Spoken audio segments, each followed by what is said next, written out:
Hey guys, Drutter here. It's January the 7th, 2014. Wow, already a week into the new year. And this video is going to be a little bit of this, a little bit of that. But I want to warn you before you watch it, there are some parts that were filmed yesterday. I thought I would be able to get it all put together last night and ended up not doing so. So there's a bit of footage from yesterday and then a little bit more recorded today. And let's get started with it. Nothing to report on the silver demand front, as the US Mint has not updated for 2014 yet. Here's a quick look at the Bitcoin chart, and as you can see, well, this is a one-day chart, so as you can see, each day we've been moving up, having pretty much gains every day for at least a week. A little blip here when India made some kind of negative announcement about Bitcoin, but other than that, it hasn't been as high as it is now since the drop from 1242, which was the ultimate high a couple of months ago now. So it looks like Bitcoin is going to continue to consolidate. It does seem to be getting a little bit ahead of itself. This is about as steep as it ever really likes to go. Did go equally as steep here and here briefly.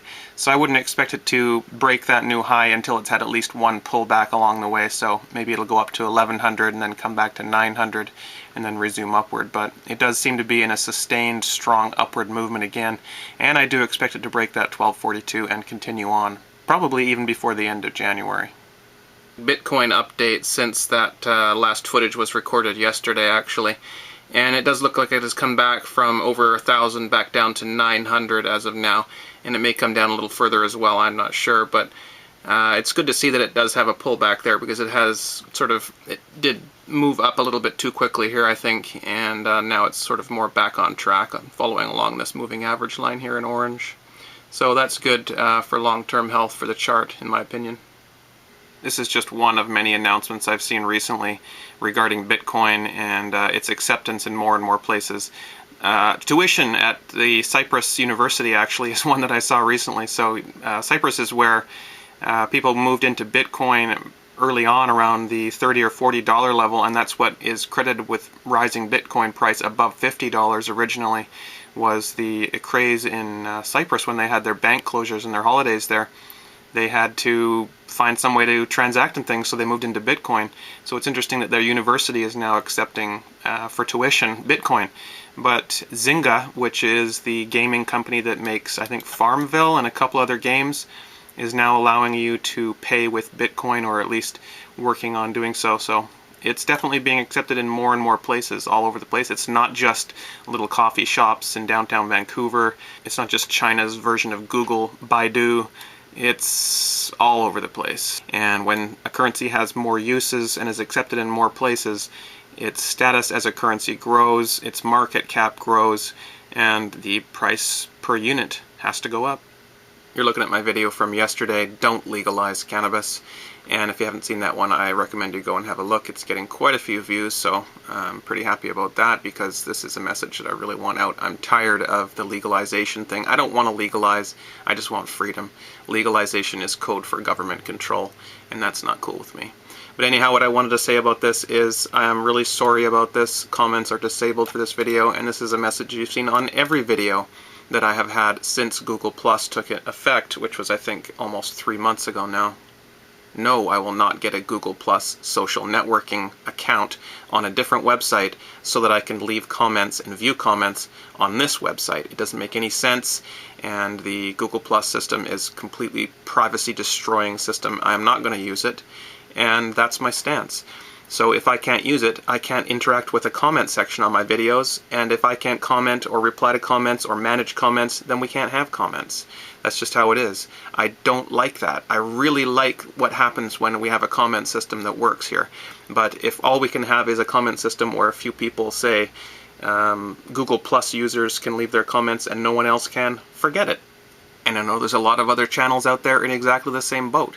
And I know this is hard on the community. This is hard on the sense of camaraderie that we have, the cooperation that we have going on. It breaks things up. It is destroying what we have going here. It's like taking a movement and cracking it into 100 different pieces and hoping it still works as a movement. It's not really working anymore. I know that. And I'm just trying to do videos so that I can keep getting information out and keep on trying to inform people, and it's all I can do. I don't know what else to do. I want to have a comment section. I'm not doing this to censor people. I love comments, and what I really love is that with a comment system, we get a sense of peer review, which is exactly as it sounds. It's a review by your peers, and you can be reviewed by anyone out there, and that's part of the free market, and I love that about YouTube, and that was one of its strengths, and now that's gone, and I hate it. I hate that I can't get comments from people. Not only helps me, but it helps other people reading the comments. I've had a lot of complaints about this, including from some of my friends. I'm sorry that you cannot comment on my videos. I want a comment section again, and I'm trying to get one, and I'm going to talk about that right after this, but I just wanted to say I'm sorry that this is the case. It's not something that I want. I want to have comments. I want to have things back the way they were. I want to be able to have peer review. I want to be able to have some street cred. I have a degree, but not in what I'm talking about. So, a lot of people say, well, do you have any credibility? How can I trust what you're saying? And that's a good point. How can you trust what I'm saying? One way is through peer review. If there's lots of people watching my videos, making comments, doing video replies, and it's a healthy sort of free flow of information with transparency and no one censoring anything, then that gives you street cred, if you know what I mean by street cred. It gives you credibility. But I can't have that anymore. It's been taken away. We have no comment section, so we have really no free flow. It's like a censorship, and it's disgusting to me. I don't want it to continue, and it won't continue. I hear that there's changes coming down the pipeline here with Google and Google Plus and YouTube and such in January. I don't know what that's going to be. Maybe it's just a rumor. I don't know. But I'm hoping the change is going to be for the better. For example, we get an option to have the old comment system back for people who don't want to use Google Plus. But if that's not the case, I'm going to have to make some major decisions. But until then, we have no comment section, and I'm very, very sorry about that. Here's a video that I have talked about and linked to before. The video itself doesn't really matter. It's just 44 seconds of military trucks being dropped out of the back of an airplane, which is actually kind of interesting. But the interesting part about this is that we can leave comments here. We can still have this old comment section. And all the videos on this channel, Stigen Spijker, are the same. You can leave comments on them, and you can respond to comments, and when you get a comment response, it comes up in your inbox as just as it ever did before, where it says so-and-so has replied to your comment, click here to be taken to the video so that you can read the comment and possibly respond to it. Well, that was really a strength of YouTube. That was what made YouTube make sense and what really made it strong. And that's been taken away with Google Plus, of course, but some channels have retained the ability to have that old comment section. So I messaged the guy and asked him, and he gave me a little bit of information why he thinks that might be the case for his channel. I then opened that up to you in a video about a month ago and asked, does anyone know anything about that? And I got a response from someone else who does know something about that, so I have even more information to go on. It's not quite enough for me to take it and put it into effect on my channel and get the old comment system back, but it does seem to be a lead, so what I'm going to do is talk to you about that next and see if we can take it one step further, and hopefully we'll be able to get a comment section back. So here's what I got in a private message from a viewer who wants to remain anonymous in regards to getting the original YouTube comment system back on a channel. Okay, I'm going to keep this section as brief as I can because it's not interesting to a lot of people. In fact, you may want to jump ahead unless you think you might be able to help me out, in which case check it out and get back to me. I'm not looking for everyone that's watching this to send me a message about it, but if you know what you're talking about more than this person does, then I do want to hear from you, okay? So I'll read you what they wrote to me. The title was Google Apps as a Way to Get Back to the Old Comment System. Hi, I noticed you asked a question about Google Apps in your most recent video, and I can tell you this much. Google Apps is a product offered by Google to allow administrators to assign Google accounts for use within their own organizations. This grants administrators control over which products are enabled on these accounts and the settings the users of these accounts are able to change. Anyone may get a Google Apps account. You'll need your own domain. For example, this could be something like drutter.com. You may then make a new Google account with a name like drutter@drutter.com. Okay, I do have access to domains, and I can make accounts on those domains, so far so good. It seems you can disable Google Plus for Google accounts created on your own domain, i.e. drutter.com, as a Google Apps administrator. Okay, I think I know what that means. Now, visiting the URL below will allow you to move data from your old account to your new one under a Google Apps domain. being sure to replace the SRC account and DST account parameters with the addresses of your source and destination accounts respectively.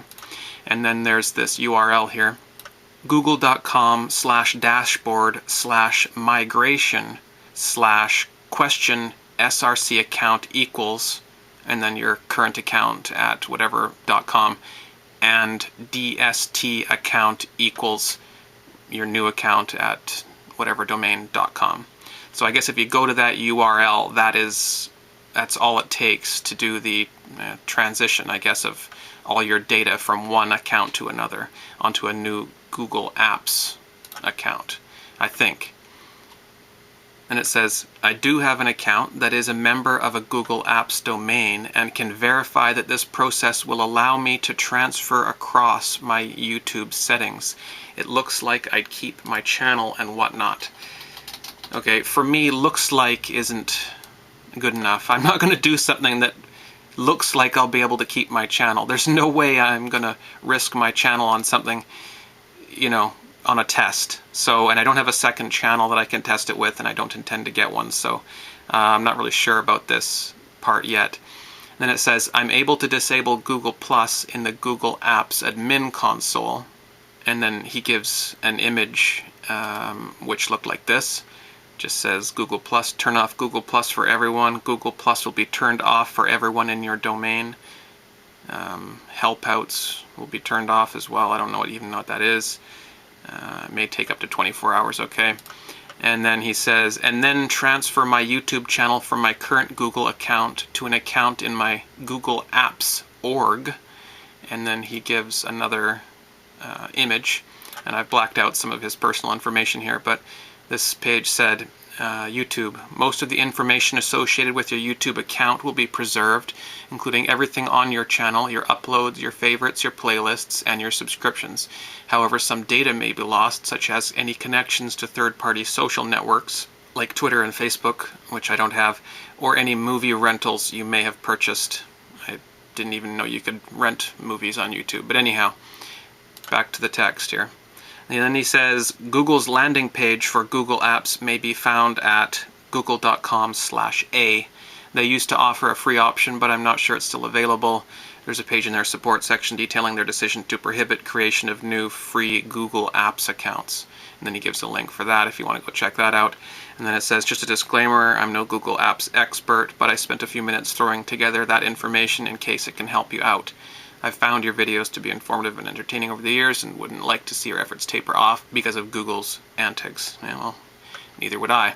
So if anyone understands better than I do what he's talking about, I think I have a partial grasp, at least of the first half of it, or maybe someone who's tried this, or even someone who's willing to try this. That would really be helpful to me. So that's the kind of person I'm hoping to hear back from on this. Thank you in advance to anyone who can help out. While we're talking about this Google Plus stuff, I will make a note here that I do have the original old comment system, as you can see here, on my videos, but it's only on my videos that are private, and that means that no one else can see them unless I'm showing you here on the screen, of course. This is a video I made private a while ago, actually. It only received a few hundred views. It's one of my earliest videos, and I just didn't like some of the personal stuff I said in it. So I made it private, just I didn't want to delete it altogether, but no one else can see it except for me. And so that doesn't really help anyone that the old comment system is here, but it is interesting to note that it is not gone, it's just not available at the moment. We just can't get access to the old comment system. It's still here.